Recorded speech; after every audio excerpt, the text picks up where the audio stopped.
Welcome back to New Mexico Entertainment Television, where you are always in the know for events and entertainment in the state of New Mexico. I'm Teresa Robinson, and on tonight's episode, we'll be covering topics from our April-May issue. On tonight's episode, we have an in-depth interview with Alan Arkin, musician Bryan Bielanski, and host of Mostly Complaining and comedian Chuck Parker. So, let's get started. For over 6 decades, actor, director, and screenwriter Alan Arkin has been entertaining audiences.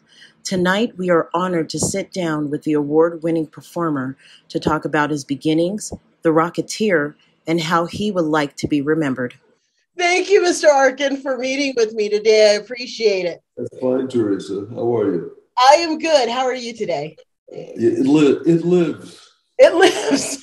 I know how you feel. So how did your ambition and drive happen to land in the acting field? It's like, I don't know. I can tell you what I think it is, but everybody's got areas of life that they explain, and then I think there's always more to that than they think it is. I didn't feel like I was getting a lot of attention, and it was a way to get attention. And that's honest. Yeah. I think that that's basically what it was. It started when I was 5. I decided when I was 5 that's what I wanted to do. And I did it for a long time. So who did you turn to develop your craft, to start developing it to what it's become today? Who did I go to? Yeah, who did you turn to, mentors that you look to? Well, I was in high school. It was the teachers in high school, one of whom was wonderful, a young woman who was very, very interesting and knowledgeable. And then when I started college, I found a great teacher in LA who had himself studied with Stanislavski.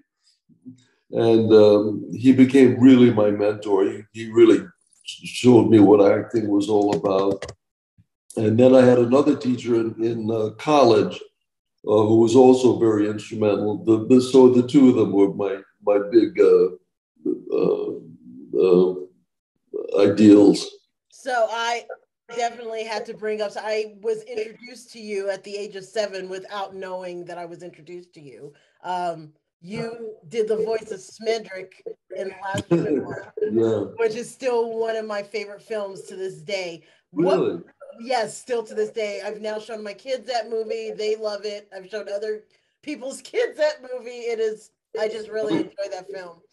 I love that character. Yeah. He's one of my favorite characters I've ever played. So what was it like working on projects like this? Well, when you work on doing a voice for a character, like on that, I think I was there for about 4 hours. I was standing around a microphone with Mia Farrow and I forget who else. And 4 hours, and I think it was all over. It was a very low budget project. I just finished one that I worked on a lot longer, on the Minions 2, which is coming out in July. That I did, I had about 10 sessions of about 4 or 5 hours each. That was a lot harder and a lot longer. So I'm guessing this worked by session. So with Mia Farrow being in the film and other actors, it was that each one had their own separate? No, Sheila. Actually, Sheila. In those days, I particularly with that project, which was low budget, we were in the same room together. We worked at the same time.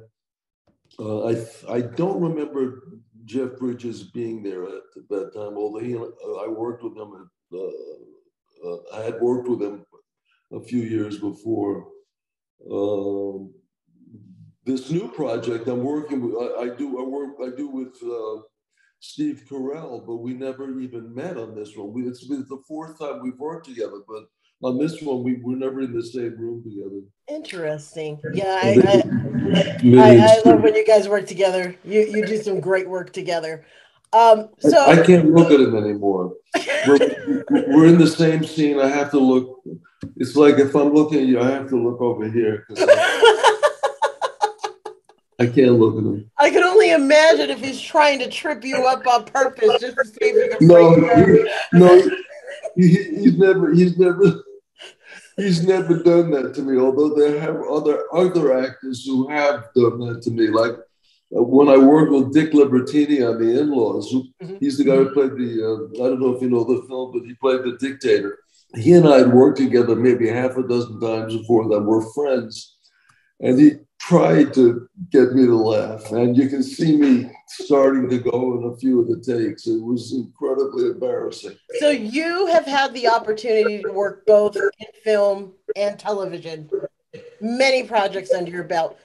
Do you find and stage? I started out on stage, yes, and theater. Do you find one medium more challenging than the other?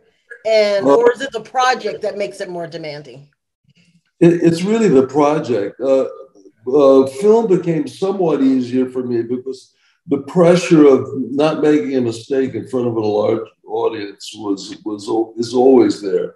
I don't know how people stand it. I dealt with it for a few years, then I just couldn't do it anymore. It just became too tense. But film over the years has gotten more and more so that way anyway. I mean, it's a corporate structure like everything else, unless you're doing an independent movie. And if you're doing an independent movie, you're under tighter schedule strictures. It's not as much fun for me and the kind of projects that I've been in as it used to be. The time constraints are constantly weighing on you, and it's constantly feeling like an emergency. And I don't like working on it. Doing creative work in a state of emergency. It's just not any fun. Did you have any right hands with you that kept you grounded through the whole experience? Any right hands? Yeah, those people that are able to look at you and say, "Stop it!" If you're no, I never really had any trouble with that aspect of it. I remember when I started losing my hair, which was in my 30s, and it terrified me because I had a certain amount of success before that. Mm-hmm. And I said, oh my God, I got to get a hairpiece. And then I started thinking about a hairpiece. And I said, when do I wear it and when do I not wear it? If I go to a swimming pool, do I have to wear it? If the mailman comes in, if the mailman comes and knocks on the door with a package at 9:30 in the morning, do I have to go run and put them? And I said, oh, the hell with it. I'm going to wear it if a part needs it. If I don't, I'm not going to. So there was a part of me that was always, in that sense, grounded. Like most actors, I was terrified of when the next job was coming from. If I was going to get another job, no matter how big you get, people are always worried about if they're going to get another job, if the success is going to stay. I've never met any. If that wasn't the case, there wouldn't be so many drug addicts and drunks in the business. I mean, you read half the big stars you know are in rehab. And why is it? A lot of it is because the stress of the business, the stress of hanging on. There's no guarantees. So how did you handle that stress as the success grew? How did you handle it? Not all that well. When I was in my I wrote a book about it. I wrote a couple of books about it. But in my middle 30s, I had the plum prize that almost every actor in Hollywood wanted, a Mike Nichols movie, and playing Yossarian. And in the middle of that, I said, I was miserable. I was miserably unhappy. And I said to myself, God, I've got everything I've ever hoped and dreamed. I've got every kind of success. I had 2 Academy Award nominations at that point, making a lot of money. With the plum, and I was miserable. And I said, something's wrong with me. I recognize I had the, I don't know where it came from, but I had the foresight or intuition or which is interior knowledge of something that it wasn't that I didn't need to get something outside because I had everything outside. There was something wrong with me, and I started. I remember I was sitting in front of the television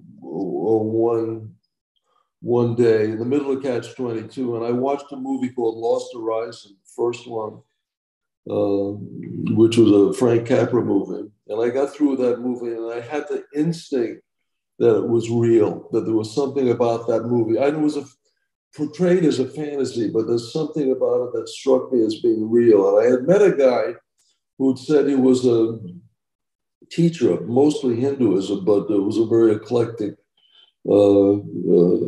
group. And I said, I got to study with you. And he said, why? And I said, because I just saw Lost Horizon. And I just, my hand started reach for the phone. I needed to talk to you and find out what all this Eastern thought is about. And that was the beginning of an enormous change in me, which is still going on, involving a lot of meditation and study. So your sons decided they went into the business. They went into the entertainment field. Did they reach out for you as much experience as you have? Did they reach out for any advice or you never? I was wondering if there was a sense of like giving fatherly advice or just being their advice. If never. So actually, there was one. Once with all three of them. Once, my son was in a Broadway play that was in tryouts out of town, and he called me up and he sounded terrible. I said, "What's wrong?" He says, "Can you come and watch one of our tryouts at the theater I'm at?" He said, "I think the place stinks and I'm terrible and I need help." So I said, and I put my coat on. I was out the door because it was a role I wanted to be. It was not given. I wanted to have, was not presented with. So I went up there and I watched the play, and I saw that my role as a father was just drifting away because he was flat out brilliant in the play. And the play, I said, the play is going to be very successful, and you're flat out brilliant. And he got a Tony nomination for it, and I said, okay, goodbye. Any possibility of ever being a mentor again? That was my one and only. Well, I have to ask: are there any films, theater, or television projects that to this day continue to fulfill, that you look back on and you go, that was one of the greatest times that I spent? Yeah. The first things that come to mind, first of all, The Russians Are Coming, which was the first film I ever did. And Norman Jewison, who directed the film, kind of ruined me for every director that ever came afterwards. He was he was what every leader in every field should look towards as how to lead a project. He was just extraordinary. He loved the actors he was working with. He had a very clear plan. He loved his work, and you could see it. And he was flexible enough to change directions when somebody gave him another idea. Was very, very collaborative, and yet with a very strong vision. And then after that, I'd say Heart as a Lonely Hunter was another one. And again, it had a very social context for all of us working on it, because we were shooting in Selma, Alabama, and it was a mixed racial cast, and we vowed that we were going to go there, and this was in the 60s. And I said, we're going to go there, we're going to find a way to stay in the same place no matter what happens. And we were scared. And we were in Selma, and it turned out it was 6 months after the march. And the people of the town went out of their way, went over backwards in order to accommodate us and make us feel. Well, it was kind of a miracle, but we were treated very, very well to our amazement. But when we left, we all breathed a big sigh of relief. So I love the character, and I love the director, and I love the cast, and I love the fact that we were standing up for something, which has always been an aspect of the work that I've loved and have not been connected with that often. I wish it had been more. When it comes to, because goodness, it's weird asking this question, being that you're Alan Arkin, but being that you've worked with so many directors, so many actors, is there still those in the industry that you would love to work with that you haven't? I don't really. I don't really think of it in those terms, particularly. I think of it as the project as much. I've hardly had trouble with any actor I've ever worked with. I've hardly ever had a problem. But by the same token, I don't feel really close to very many actors I've worked with. For some strange reason, I feel enormously close to Anne Margaret. We've worked together 3 times, and I'm nuts about her. I feel I'm closer to a lot of the people on the crews than I am with a lot of the actors I've worked with. So Steve and I maintain a very good relationship. I can't say we're close. I think he would say we're close, but we never really even had a meal together. My closest friends are not actors. Let's put it that way. Another one of my favorite films of yours was Grosse Pointe Blank. And I honestly wondered what it was like working on that set, because that film just seemed to come together. It seemed genius. So I was just wondering what it was like on set. That was an unusual story. They sent me the script, and I didn't like the character. I said, I don't want to do it. And I said, well, it was a very smart ass script, very intelligent, very smart ass, I felt. And they had a character of a psychiatrist who wore cowboy hats and was kind of a maverick. And I felt that in order to be smart ass, they were taking the cliche and going 180 degrees, but it didn't have any real resonance for me. It just felt like they were trying to be smart. Funniest thing to me would be if he's working with a hit killer, if he's scared of this guy. I said, that would be funny. And so I said, can we get, what's his name? What the hell's his name? Who I've worked with? John Cusack? Who's it? Yeah, John Cusack. Yeah. We get John Cusack on the phone. I said, yeah, get him on the phone. So he and I started improvising.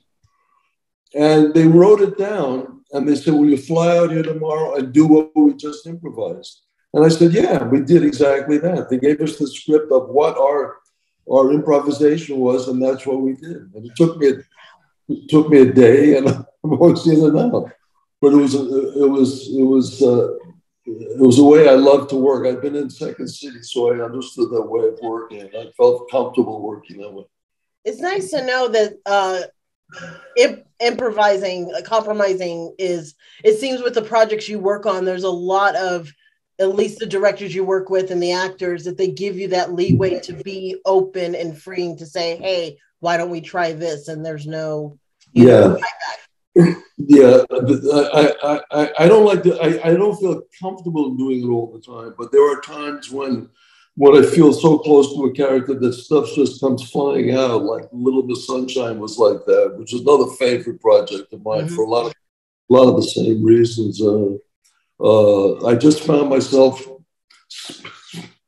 spewing as Grandpa Hoover, and they left it in. There were improvisations in The Russians Are Coming, which Norman would just leave the camera running, and I never heard cut, so I just keep going. It was my first movie, and I said I just keep going until they still yell cut. Awesome. Yeah. Great. So I know you actually been here to New Mexico when you filmed Sunshine Cleaning. Yeah. What was the experience?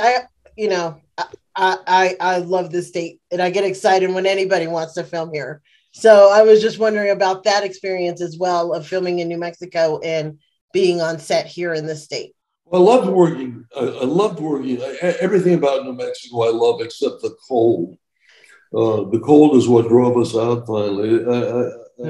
I felt terrible leaving, but literally in the wintertime, my hands would crack open. I'd have to put my fingers together with crazy glue.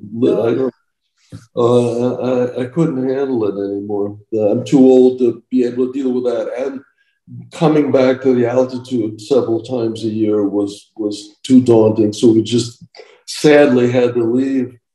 But I loved working in New Mexico, and Amy Adams and what's her name?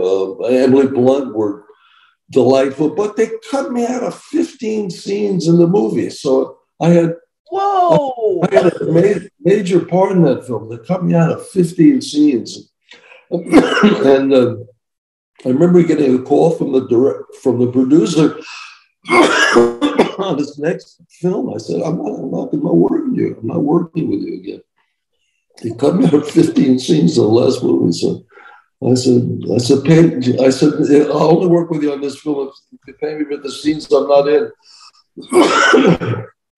I'll do the scenes I'm in for free. I like to hear that you, of all the many things you do, you also sing. Do you still sing? Only for myself. I know you're a fan of jazz.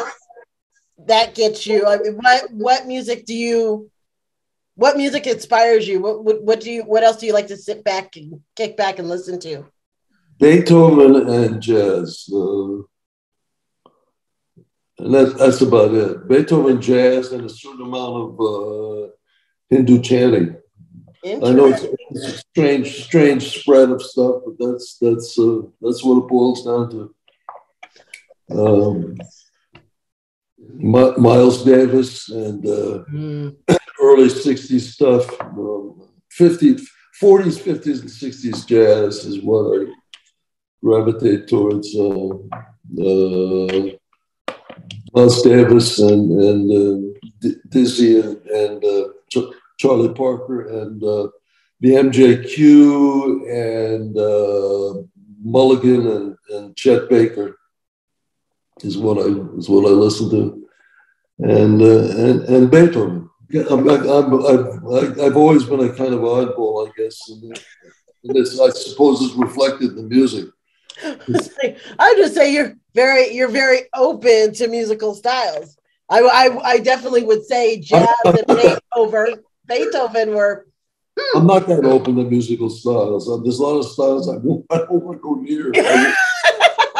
He's like, I'm open to not listening to it. So that's fair.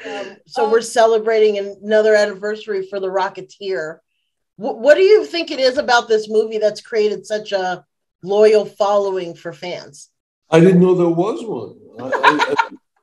I didn't know it had a cachet. I didn't know there was a drama. That's nice to know. I had no idea. I loved the character. It was a million miles away from anything I'd ever done before or since, but I loved playing him. I felt very comfortable playing him, and I loved working with Bill Campbell. He's one of the few actor friends I have. He and I have remained fairly close. He's living in Sweden now, but we correspond a lot. And he's a really good, interesting guy. I'm happy that it has a following. I had no idea. What would you say was the best piece of advice that you've received in your career? The best piece of advice is to always, no, wait a minute, never, that's a joke.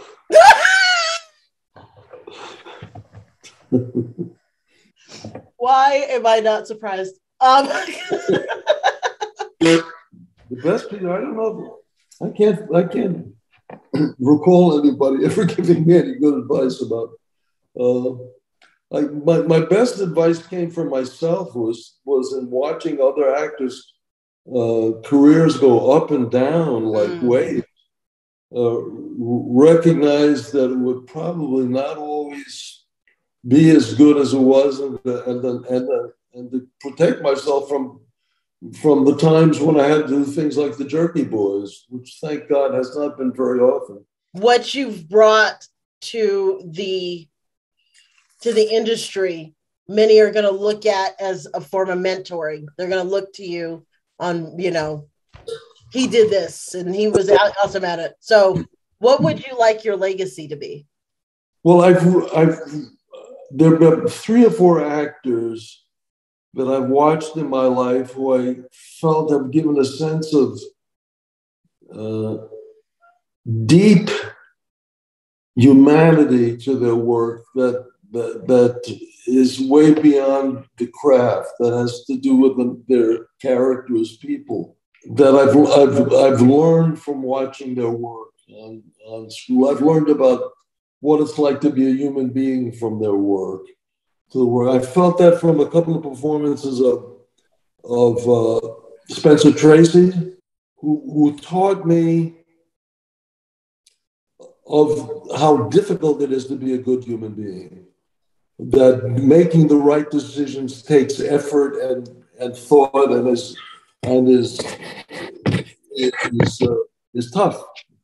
I got that from him.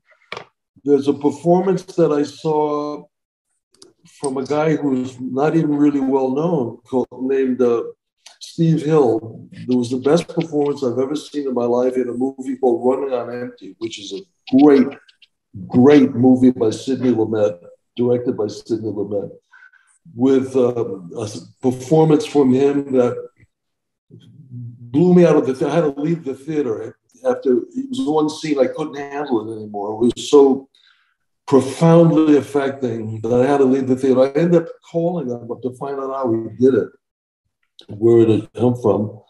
But it gave a sense of humanity that I've hardly ever seen before. That I got that feeling all the time from Ralph Richardson, a sense of dignity and meaning. I got that from a couple of performances, I have to admit, from Will Smith. Happiness. Yeah, I got that from his performance in Happiness, which was heart-wrenchingly beautiful, deep, sincere performance. I get that from an actress named Mary McDonnell. A few times, and I'd like to be, I would love it if my work somehow for somebody reflected a sense of humanity and decency. I like that. I like that as a legacy. That's a good legacy to leave behind. And I like that it was examples that you saw in other actors to bring in, taking that in for your own work and hopefully seeing that through for somebody else. And I feel like that's going to happen. I feel like there's a lot of actors out there that can say the same thing about your work. Well, I would be honored if that was true. I would consider my work having some meaning in that case, if that was the case. Alan, thank you so much for taking time out to talk with me today. And it's lovely talking with you, Teresa. Nice to meet you. Nice meeting you too. Bye-bye.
So, Bryan, thank you for joining me today to talk more about your music. I actually wanted to ask, what was the first song you heard that made you fall in love with music? Oh, the first song that I heard that made me like really want to become a musician and learn to play guitar, Helter Skelter by the Beatles. Helter Skelter. Good one. Yep. Because I always knew the Beatles as like the poppy, I want to hold your hand, she loves you. And the first time I heard the White Album, one of their later albums, I was like, I fell in love with them. I was like, oh my gosh, that's the same band. Like I didn't, being a little kid, I just pictured them in the ties and everything and doing the poppy stuff. I hear you. I mean, I was still surprised when I heard about songs like Why Don't We Do It in a Row that the Beatles wrote. But I thought, right, that's the same people that did She Loves You. So I totally get where you're coming from. No doubt. So what is it about music that drives you? What inspires you with it? Oh, very good question. I grew up in a musical family. My parents were huge rock and roll fans. They were fans of all kinds of music, but especially rock and roll. So some of my earliest memories as a little, as a toddler and a, infant or whatnot, were me in my crib, like watching my parents just play records and kind of like dancing. And so, I mean, literally, it's been a part of my life since I was, a baby. That's awesome. Okay, so your record, Bryan's Super Happy Fun Time 2, which is a sequel. I honestly, the title alone, it had to be a really fun experience to do. So what was the process like in creating the album? Oh, well, thank you. Thank you very much. It was, I just trying to, after the past few years, we all kind of had the world's gone through some rough times. And for me, I just kind of, decided that the world's ready to have a good time again. I wanted to write an album that was like focused on positivity and being happy and just, enjoying the good times in life. And so, I just thought the world was ready to have a good time again. And I wanted to make a soundtrack for that. Well, I have to say I like listening. You cannot help but smile and just like sway and bounce when you listen to it. It lives up to the title of the album's name. It definitely does. Well, thank you. Thank you so much. Thank you. And so as a musician, what would you feel is the greatest lesson you've learned so far in your career? I think the greatest lesson I've learned is that, just to, no matter what happens, to stay positive and work hard. Those two things, there's always going to be a few people here and there that don't like you. And, when I was younger, I used to let like things like that really bug me. But as I've gotten older, I'm like, everybody's different and some people are a little more pleasant than others. So if like as far as advice to, younger aspiring musicians, I say like, just keep doing what you're doing. Don't ever let rejection like deter you from your determination to do music. Cause, I think, just staying positive no matter what and working hard. Those are the two things that I've learned that like, really, if you don't have those two qualities, I don't think being an independent musician is the right job for you. That's some sound advice. So you were just recently here to perform in Truth or Consequences. And you just informed us that you'll be back in New Mexico. So tell us about that.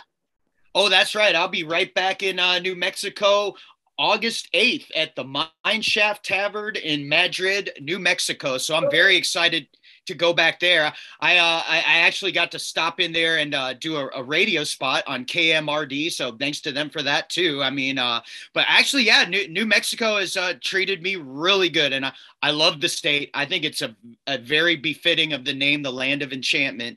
But yeah, I also did a few Albuquerque area shows there too. I did the Truth or Consequences show, and I've just I love the state, and it seems like the audiences there are super friendly, and I keep getting to come back there to play. Like I said, was very happy when my the Madrid, New Mexico show popped up on the calendar there from my agent. So I was like, all right, getting back to New Mexico. Well, we're happy to have you. So tell us where we can find out more about your music. Oh, sure. Well, the best place to go is Bryan's superhappyfuntime.com. And that's just Bryan with a Y. And then there's like two S's, the S for Bryan's and the S for the first letter of super. They're right next to each other. So Bryan's superhappyfuntime.com. And from there, you can find all the different streaming, I have links to like, Spotify, Apple Music and all that, YouTube. So, but Bryan's superhappyfuntime.com. You can also stream the music right from that website. And, there's the t-shirts. You can look at the merchandise. There's biography, photos, some videos. So and that's like the good headquarters for anybody that wants to learn more about my music. Well, Bryan, thanks again for joining me today to talk more about your music, and we look forward to having you back in New Mexico. Oh, well, thank you, Teresa. I really appreciate you having me on the show here, and it's been great talking to you too. Thank you very much. Thank you. We'll talk soon. All right. Bye-bye.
Expanding his musical talents into the stand-up field, Chuck Parker is showing that he can hold his own on a comedy stage. Tonight we talk about how that jump was made, his show Mostly Complaining, and what he feels is missing from the comedy scene. So you started in a band, Duke City Riots, I believe it was, before you made the jump into comedy? Yeah, I was in a band called Deaf Pedestrians before that in Dallas. So I've been in a band most of my life. So how did you make the jump from musician to stand-up comic? I'm still a musician, so I'm still doing it. But I guess the jump, I don't know. I've always wanted to do comedy. I've always cracked jokes in between songs when I was on stage. So, I mean, being on stage for a long time didn't hurt jumping into comedy. So, but you're hiding behind instruments a lot. So, I mean, it's nobody's expected to laugh or participate in any way when you're playing music. So it's a little bit different. But the jump, I don't know. It was just something that happened, and it's something I always wanted to do comedy. And I wound up, I was married for a long time, and then all of a sudden was not married, and so I had a lot more time on my hands. So I could actually justify being out every night, which is what comedy requires, in a way that music doesn't necessarily require. You don't have to play music with a band every day to get better at it, but you do, for comedy, you have to be in front of an audience, every night that you can, to get any good at it anyway. So how do you feel your comedy stands out from anyone else's? What do you think makes you different? I probably have the luxury of knowing what I'm trying to do. So what I'm doing is I'm using the language of outraged media to kind of do a satire of it. So I'm putting a lot of anger into for fictional subjects. So I'm coming up with a very, like I have a joke or a bit that's like a 5-minute bit that's just on monkey smuggling. And I made up all of this world building behind monkey smuggling. It was in Southeast Asia. They're, using barrels, they're drugging them with opium, they're using their scrotums to, make and this sort of aphrodisiac, tea. But I came up with all of and it sounds plausible, but it's just something. So that's something, I don't know. I do a lot with that with a lot of stuff. I'll do that, like with, how people are abusing Pokemon, or so I'm using like the language of factory farming, or privatized prisons or whatever, and I'm putting it into a fictional issue. So yeah, that's probably what's different, I guess, about my stuff. That would be quite different.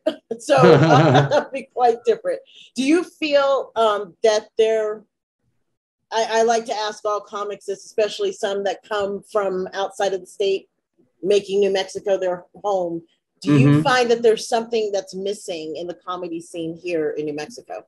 I don't know that we have anything. Honestly, I go out of town, so I've been going to different scenes out of state, and I feel a lot better about our scene after doing that. I mean, there's great stuff going on in other states, but I kind of look back at here and seeing the quality of the people that we have here makes you feel good about that you have some really people that are really, really good. So, and people that care about it. So, I mean, doing the right thing. Glad to hear that. So let's talk about this show, Mostly Complaining. Sure. How did that come? How did that come about? Well, I started comedy in 2020. And so I did it for a few months, and then the pandemic hit. And so Mostly Complaining came out of me scrambling for, like, how am I going to keep this going? It's like, wow, I'm so enamored with comedy, and I so wanted to keep doing it. How am I going to keep it going? And so I came up with the idea, Mostly Complaining. Okay, this is going to be the thing. It's going to be kind of like a spoof on The Daily Show, or, Weekend Update or whatever. And really what it's supposed to be is the internet, that comes from the idea that the internet itself is mostly complaining. Like, a lot of our media culture is just, bitching, it's just people, it's people complaining about this or that. That's basically what it boils down to. So that's the theme of it was. But in 2020, I just didn't quite I hadn't been doing comedy long enough to like really carry a show, and I was also just depressed and drunk, so it just never manifested. So cut to a few years later, with sobriety and some more time under my belt, that just kind of worked out, and I found somebody that I was able to work with that really believed in me and liked what I was doing, and that I just enjoy. Sam Alvarado, my co-host and producer. So, and we wound up finding, he introduced me to Studio 519, which is where we do the show. So, which you're familiar with. Yep. But yeah, so it's just kind of all came together, and now it's something that people very much enjoy, and I enjoy doing it. So it's the theme of it is such that I don't think we'll run out of material. So yes, you came up with a perfect title for your show, that you're not going to run out. You're not going to run out of material. Yeah. So what do you have coming up, gig wise? Just what you see in the future for yourself. I am doing a bunch of comedy festivals. So I'm going to be at the Four Corners Comedy Festival in Durango. I think at the end, it's like in September. I think all this is like in September, and then the beginning of October. So like there's a stretch. I'm going to be at Four Corners Comedy Festival. I'm going to be at the Cloud Top Comedy Festival in Santa Fe. And then I'm going to do the Albuquerque Funny Fiesta here in town. So that's a big thing. I'm actually going to be headlining the Jean Cocteau Theater in Santa Fe. Oh, nice. On the 25th of this month, August. He checks his calendar nervously. Yeah, it's on the 25th.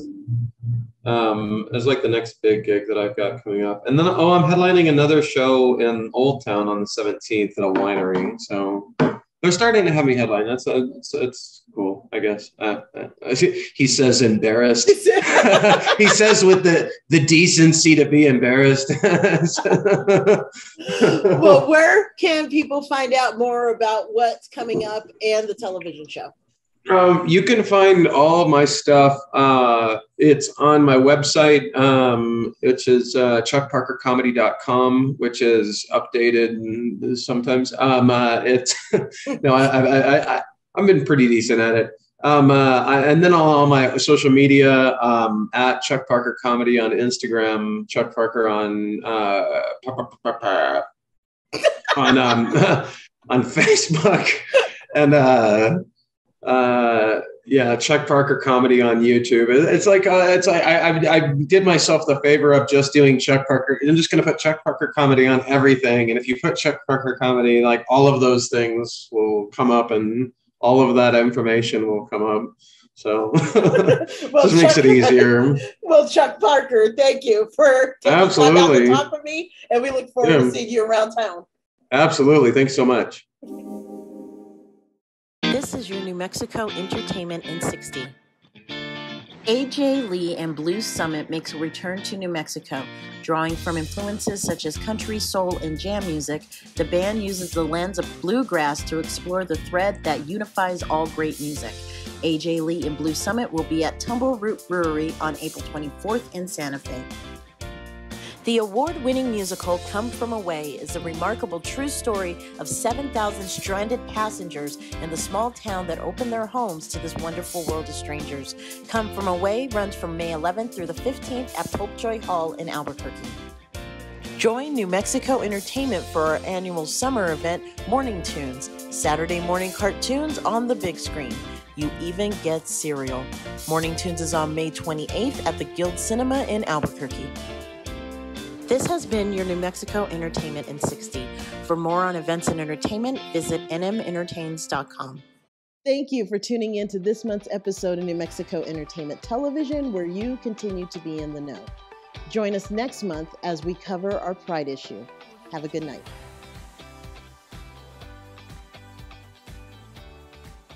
For more events and entertainment, visit nmentertains.com.